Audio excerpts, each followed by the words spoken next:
దేవుని పరిశుద్ధ నామమునకు మహిమ కలుగును గాక. Good morning friends, how are you? దేవుడు మిమ్మల్ని దీవించి ఆశీర్వదించును గాక. ఈ ఉదయకాలాన్న దేవుని మాటలు మనం ధ్యానిద్దాం.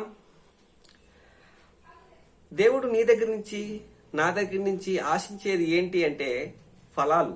మారు మనసులకు తగినట్టుగా నువ్వు నేను కూడా ఆత్మ ఫలాలు ఫలించాలి అని దేవుడు నీ దగ్గర నుంచి నా దగ్గర నుంచి ఆశిస్తున్నాడు. గలతీయులకు రాసిన పత్రికలో అపోస్తలుడైన పౌలు గలతీ ప్రాంతాల్లో ఉన్న సంఘాలకి చెప్తాడు కదా, ఆత్మఫలమేమనగా ప్రేమ, సంతోషము, సమాధానము, దీర్ఘశాంతము, దయాళత్వము, మంచితనం, విశ్వాసము, సాత్వికము, ఆశా నిగ్రహము, ఇవన్నీ కూడా ఈ 9 కూడా ఆత్మఫలాలు. ఒకదానితో ఒకటి లింకప్ అయి ఉంటాయి. అవన్నీ నీలో ప్రేమ ఉండాలి, నీలో సంతోషం ఉండాలి, నీలో విశ్వాసం ఉండాలి, నీతో సాత్వికం ఉండాలి, నీలో దయాళత్వం ఉండాలి, నీలో మంచితనం ఉండాలి, విశ్వాసం ఉండాలి. ఇవన్నీ కూడా ఆశా నిగ్రహం ఉండాలి. ఇవన్నీ కూడా ఒకదానిలోనే, ఒక ఫలంలోనే.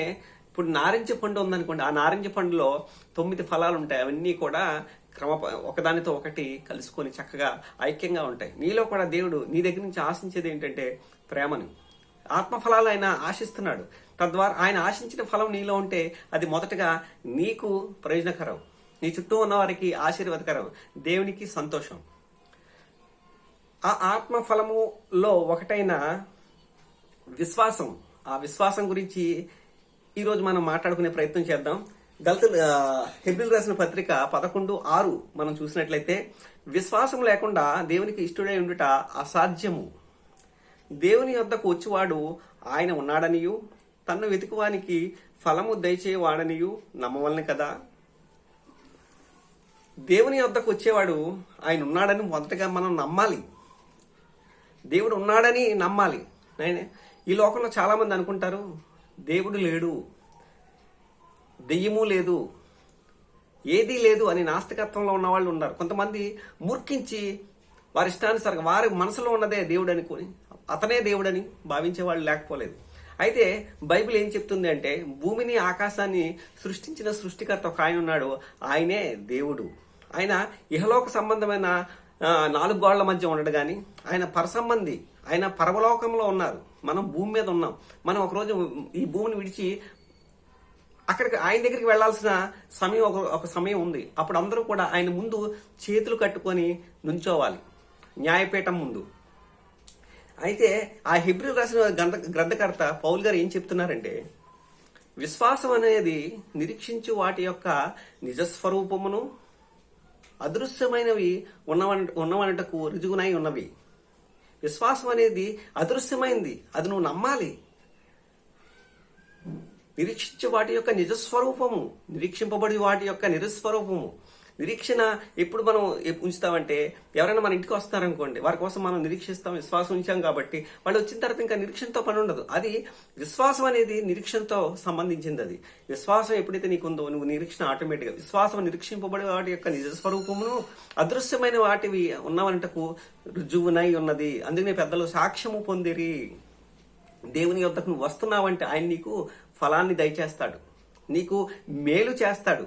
అలాగే మనము యోహాను సువార్త 3:6 అంటాడు, దేవుడు లోకమును ఎంతో ప్రేమించెను కాగా తన అద్వితీయ కుమారుని యందు విశ్వాసముంచువాడు ప్రతి వాడును నశింపగా నిత్యజీవం పొందినట్లు ఆయన్ను అనుగ్రహించెను. నువ్వు నేను యేసుక్రీస్తు విశ్వాసం ఉంచి, నువ్వు నేను యేసుక్రీస్తు యొక్క రక్తంలో అనగా బాప్తిసం, పునర్జన్మ సంబంధమైన స్థానం, యేసుక్రీస్తును ఒప్పుకున్నందుకు నువ్వు సూచనగా బాప్తిసం.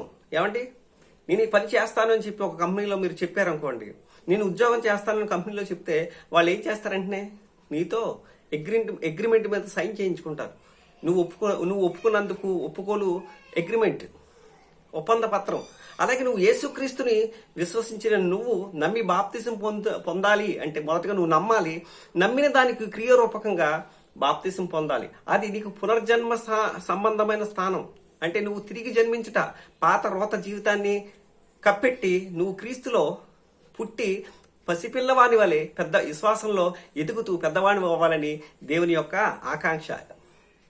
విశ్వాసం అనేది నిరీక్షింపబడి వాటి యొక్క నిజస్వరూపమును, దేవుని వద్దకు వచ్చేవారికి అది ఆయన ఫలాన్ని దయచేస్తాడని నువ్వు విశ్వసించాలి.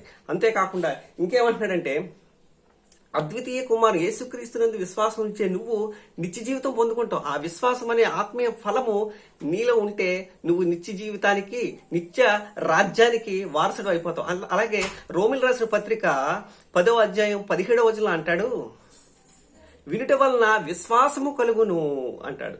నువ్వు ఏవైతే వింటున్నావో దాని వల్ల నీకు విశ్వాసం కలగాలంటే అది యేసుక్రీస్తును గురించిన మాట వల్ల కలుగుతుంది. విశ్వాసము ఎలా కలుగుతుంది అని అంటే అది వినుట వల్ల కలుగుతుంది. ఆ వినుట ప్రభువైన యేసుక్రీస్తుని గురించిన మాట వల్ల మాత్రమే నీకు విశ్వాసం కలుగుతుంది.